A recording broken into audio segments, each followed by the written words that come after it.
Hi folks, how you doing today? Good. Staying warm. Yeah, it is. It's a lot nicer up here than it was outside a few months ago. So anyways, my name's Ron. So I'm the keeper here, historian here, and I'm going to do a little thing on the Rouse Simmons. I did this a few years back, and it turned out very well. So anyways, I put a PowerPoint together, and so there's some really nice photographs of it. I have my notes here because, like I said, I haven't done this in about 3 years, and then on top of it, I just got through doing a presentation on the storm of 1913, and all that stuff's going through my head still. So, but anyways, this is Rouse Simmons here. She was built in 1868, and she was actually built by the Allen Sullivan Company, and it was built in Milwaukee. And it was actually built as a lumber ship. So this is how it looked in her earlier days. This is another shot of it there. Now the sail you see there on there is actually, they call it kind of a lumber sail, or they actually had a nickname for it too. It's actually known as the stupid sail, because generally what it was is it actually helped pick up winds on the down run.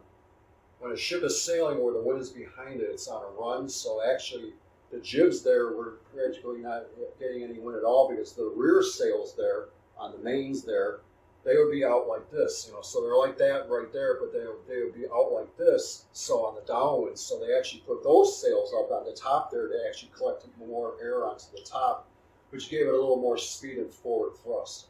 I've never seen it. Yeah, I know, it's weird. So the older schooners of the oceans, they had a sail like that, but it was a square one instead. So there it is in action. So you can see there, you can see on the downwind how the sails are way out in the booms and the main mast and everything. You can see the front sails, the top ones, the stupid sails they call them, are actually full of wind. So it's actually picking up speed pretty well there. And the jibs, there's a little bit of pressure on them, but they're kind of just lax because the upper sail is doing most of the work. The Rouse Simmons was 123 feet long. It had a draft of 27 feet wide, it had a draft of 8 feet, and the beam was 27 feet, and its gross tonnage was 205 tons. So it was a good-sized ship at the time. So now her earlier years, she would actually be used as a lumber ship the first 20 years. So a lot of times when they built these schooners, they were good. They were usually serviced and good for about 20 years. It happens that the Rouse Simmons actually made it 44 years. So they got a lot of use out of her. So there's an artistic view of it. There you go. She's a beautiful thing there. And of course, the Rouse Simmons went through many different configurations. A ship goes through many changes through its long career. So in this one here, actually in the beginning of her days, the hull was painted black. So that's what they used to do with a lot of it, because black is better color for like the cold winters and everything like that. And it tracks. Yes, it does. And then later on, when she so for 20 years she was a lumber ship and everything like that. She was actually owned by Hackley Income Company and so forth. And then later on, her next 22 years would be actually owned more by a private person. So anyways.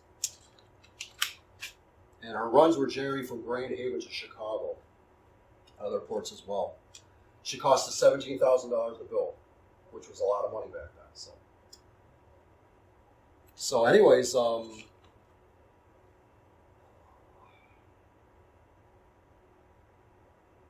okay. So anyways, now the big thing became where a lot of ships were starting to actually get into the Christmas tree business.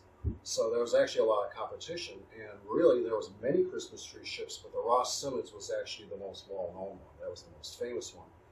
And the reason why I was named there as the Rouse Simmons, because the Rouse Simmons is actually, he was somebody that actually, this island's named after Simmons, the library's named, and he was also well-known for the Simmons factory, Simmons mattresses. And he actually had a very big part in the financing of the Rouse Simmons, so that's the reason why I was named after him. So he put a lot of big contribution to this, to the effort of building the ship. Now, after 20 years, a lot of times they usually call these schooners workhorses or actually tramp ships. because it's a common name used in the later years, after World War II. A lot of cargo ships that transferred lumber, grain, ore, stuff like that were actually called tram ships because that's the name they got because they were just they were kind of trashy looking and everything like that. They weren't really beautiful. They weren't made to be elegant and beautiful. But actually, if you look at the Rouse Simmons, she was actually a beautiful ship. Anyways, Herman Schumann would be actually a part owner of her. He bought her about 1910, and he actually had an eighth of a share ownership of it. There was actually several other people that were owners of it as well. Back in the day, only once in a while you might have a person who was rich enough to actually have the full ownership of a schooner like that. Otherwise, a lot of people had to say, "Oh, I'll pitch in so much money. I'll pitch in so much money." And before you know it, there was like 8 owners of this vessel. So Captain Nelson was also another investor into it, and he would actually be on the ship on her fateful trip.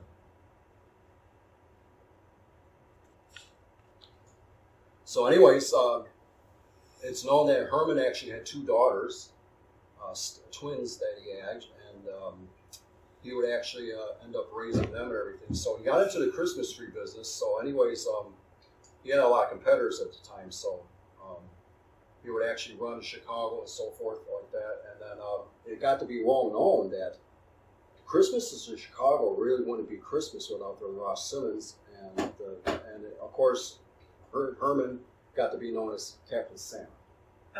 So because he was very good.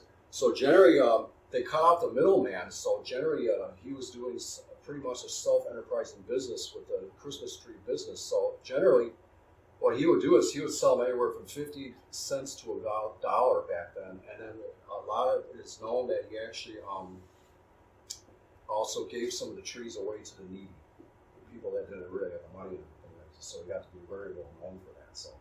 What was the source of the trees? Pardon me? What was the source of the trees? Actually, they were from Michigan. So, yeah, matter of fact, as later on, he actually bought 240 acres of Christmas tree land to be able to grow his own Christmas tree and everything. So his brother, actually, he had a brother named August too, and so they were both in it together. And between the both of them, and then one of the other Christmas tree ships were named the Vernon. And so, anyways, they had a slogan, this is a Christmas tree ship, come and buy your Christmas trees cheap, and we'll give you a good bargain, everything like that. And so it really got to be well known. And where the Rouse Simmons docked in Chicago was right across from Clark Street Bridge. So it was docked there many times. Anyways, in 1898, Herman would be doing the business on his own because his brother August actually died in a storm on the S. Thor. It went down a storm, so he kept the business going on his own. That's ironic. Yeah, so The S. Thor died in the storm. yeah, very very sad story. So Herman ended up carrying on for himself. But now later on, it's known that the Rouse Simmons was starting to get in despair, meaning it was starting to leak a lot. Matter of fact, in 1905, it was actually dismasted in a bad storm. And then later on in 1906, it actually was anchored. They tried to hold it down in a storm, and it actually ended up sinking. But they re-raised it again, and it was back to work again. So then now the final voyage now.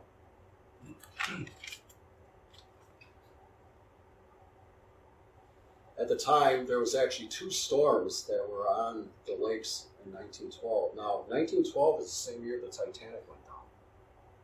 So, it wasn't really good. So the first storm, they decided that they would ride it out.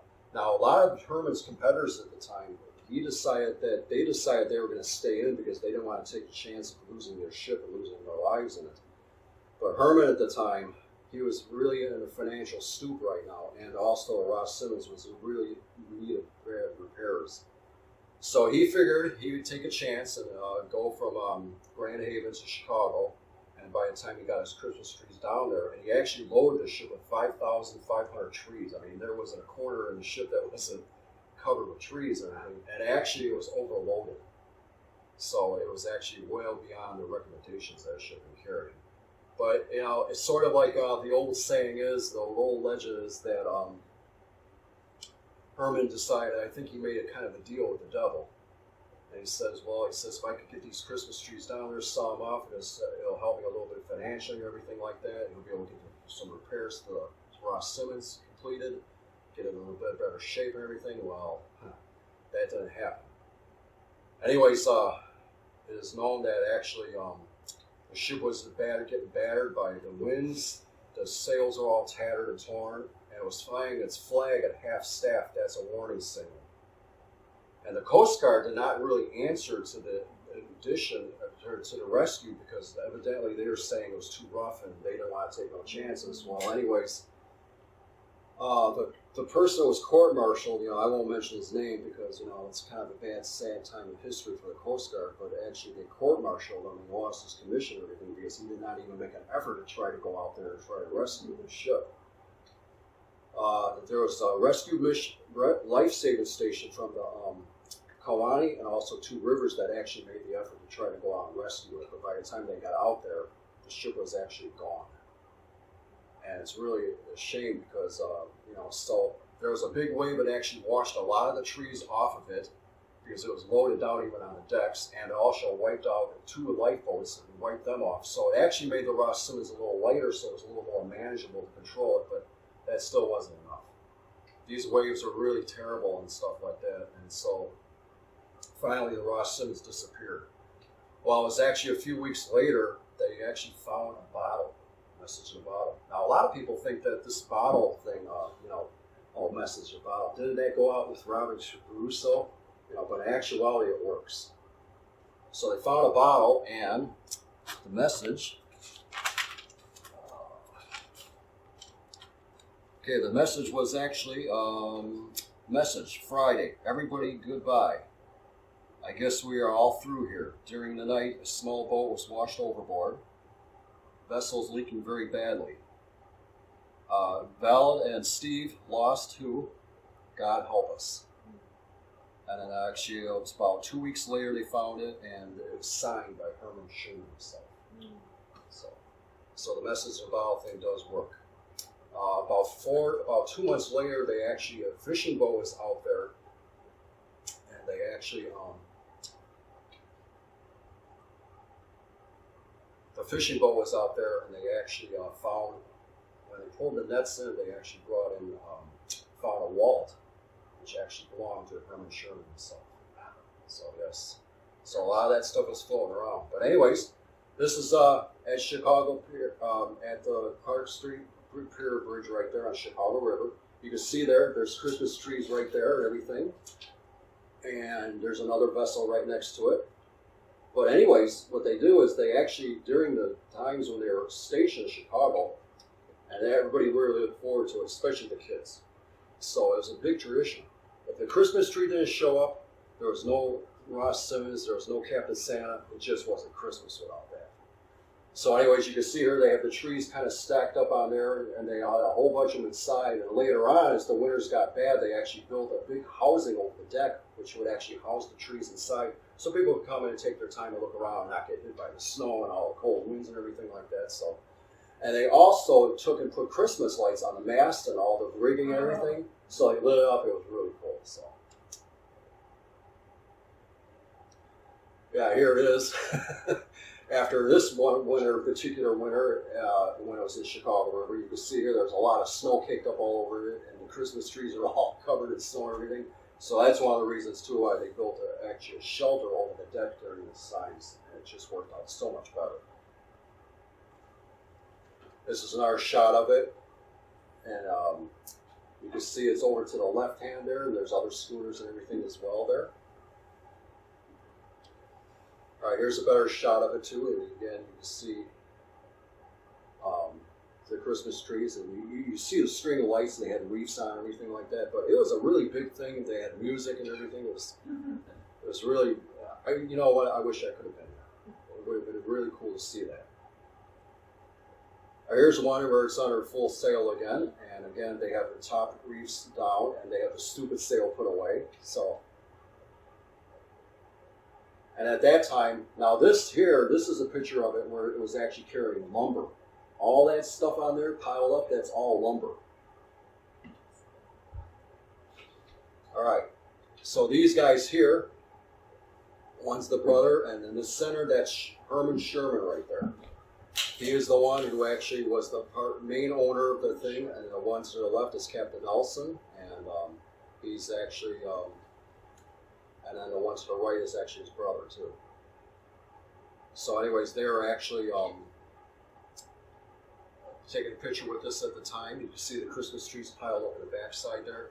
Now that guy, he looks like very wholesome. I mean, the middle guy, Herman, Captain Santa, he looked very wholesome, and he was actually a very kind man.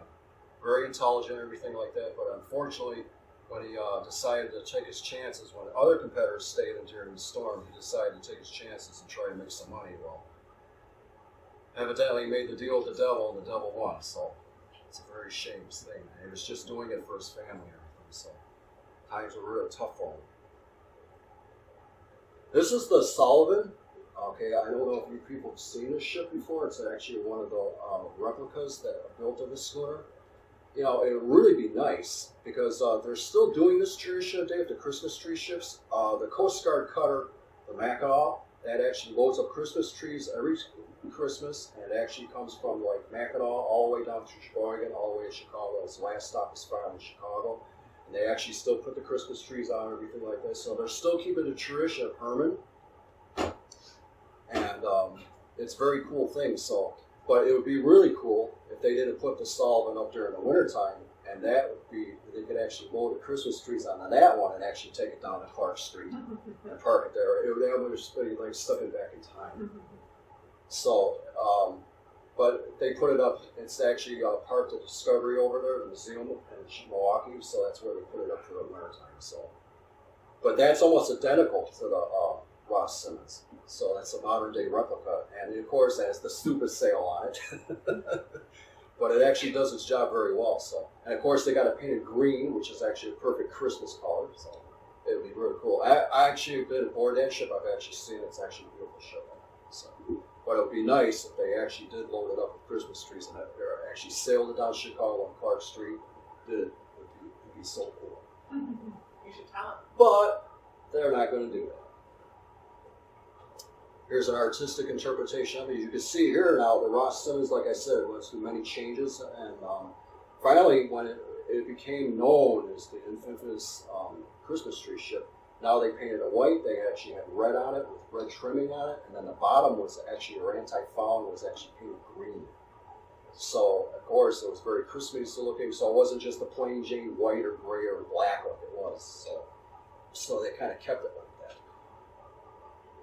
And another thing, too. Now, that's Clark Street Bridge there, and the ship is anchored, or it's docked there. Okay, it was docked there many, many times.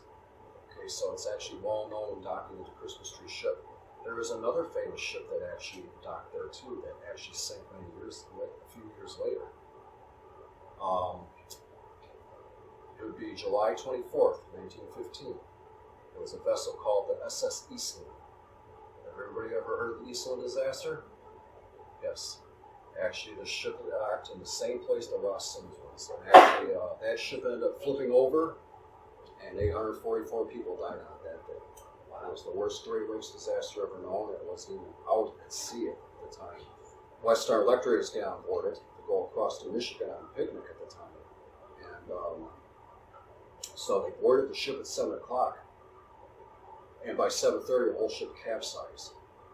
With the OSHA order to put more lifeboats on it, because after the Titanic sank, because one of the issues of the Titanic was that it wasn't carrying enough lifeboats for it. And I know that these are. Yeah. So anyways, the Eastland was also, they put extra lifeboats and everything on the Eastland as well, and it made it top heavy.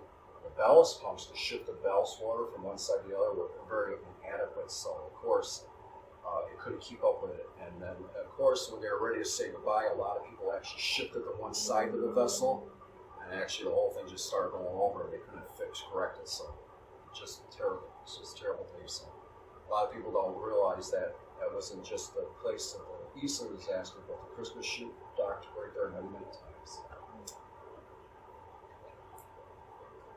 Where did the Christmas ship go down? I don't know that you tell us. I'm going to get Oh, into sorry. that All story. right, So- thanks. So That's like- that's mainly what I go into a lot more details, more with the wreck, because I got some fantastic underwater shots of it. All right, this is the daughter, or actually, I'm sorry, this is the wife, the Barbara. She took it over. So there was women action into this as well. So she actually ran the Christmas tree program for many, many years, and the two daughters, the twins, Hazel and Pearl, they also did it for a while too as well. So they got into the action as well. Now around the 20s now, it was starting to diminish a lot. I mean, people still wanted Christmas trees, but with the weather being so bad in November, December, they didn't want to take the risk anymore sailing the ships down there. So now they started transferring all the Christmas trees on rail. Okay, so the trains ended up taking all the all the trees to the ship. Then they would display all the trees on the ship and sell them like that. So they were still kind of doing it the best of both worlds, but they just didn't want to take a chance of sailing in the weather anymore. So she's awesome. Okay, now we're getting to, this is a drawing of the Rouse Simmons, where the wreck is today. It doesn't look too pretty anymore. The wreck's still in the water. Pardon me? You say the wreck is today? Yes. The wreck's It's actually off of Sheboygan and part of Kewanee, and it's in 172 feet of water. Okay,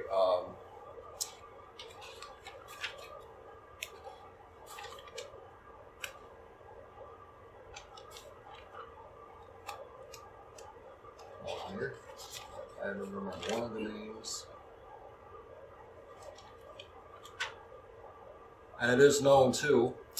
It is known when the ship was actually surveyed, when they found the wreck. They found it in 1971. It's 172 feet of water. One of the divers was Gordon Kent, and the other one was actually Bell Richard. Now, Bell Richard was actually looking for another schooner at the time, Vermont, and fishing vessels were making note that they were catching their nets on a wreck. Well, all of a sudden, these two guys, Kent and Richardson, decided to get together and go find it because they were actually looking for Vermont. But they actually stumbled onto it and they actually found the Rouse Simmons, the Christmas tree ship. So, and it is known from the forensics, when they actually surveyed the wreck, they found that the wreck was actually, even though it was kind of leaking, it was in kind of bad repair, but at the time when it went down, it was actually fully functional, meaning it was steerable, and it was actually trying to head for safety, but unfortunately the waves overwhelmed it and took it down. So anyways, you can see part of the boom right there, laying up next to the ship. That's the side of the ship right there. All that stuff on the side of the ship right there, those are actually zebra mussels and quadra mussels, which they're not as bad now. Now the ship is really caked up on them because now the lake has accumulated so many more of those. And they actually did well for the water. The waters are much cleaner now in the Great Lakes because of the zebra and quadra mussels, but they're still not good for the wrecks or plumbing. They tend to eat away the wrecks and stuff. So. This is a computerized sonar image of the Rouse Simmons looking down. So this is like almost looking like 170 feet down. And it's actually a very clear image. There you go. It gives you an idea how big it is. So that's the stern of it. You can see the waters are pretty clear for those times. You see the diver right there. He's kind of checking it out. There's another shot of it, the stern. There's a lot of debris and stuff going around and stuff. There's the Christmas trees. So a lot of the Christmas trees are still in the hole to this day. There you go. That's one of my favorite ones. You can see the size of the ship. You can see the divers floating above it. You can see it's in pretty good shape. I mean, it's very well attacked. I mean, all its masts are broken off. The bowsprit broke off on it. The anchor chains are still there. The anchors are still there. A lot of the stuff was taken to Two Rivers Fish Museum. They have the helm there. I've been up there, so if you ever guys want to check out, go up there, and they have a lot of artifacts off the Rouse Simmons. So it's a very interesting. It's a fishing village museum. And, a lot of the fish tubs operated out of there as well. This here is a bow shot of it. You can see there's a Christmas tree sitting right there. It's been there for years. Did people take it? Maybe. Yeah, because it looks, you know, it's too full. The other one's all the green is off the Right. stems and everything. So yeah, somebody did that as our tradition. So there's a little bit. You can see some of the side planking is starting to deteriorate on the beams and everything like that. So on the frames, but again, it's still it's very awesome. So there you go.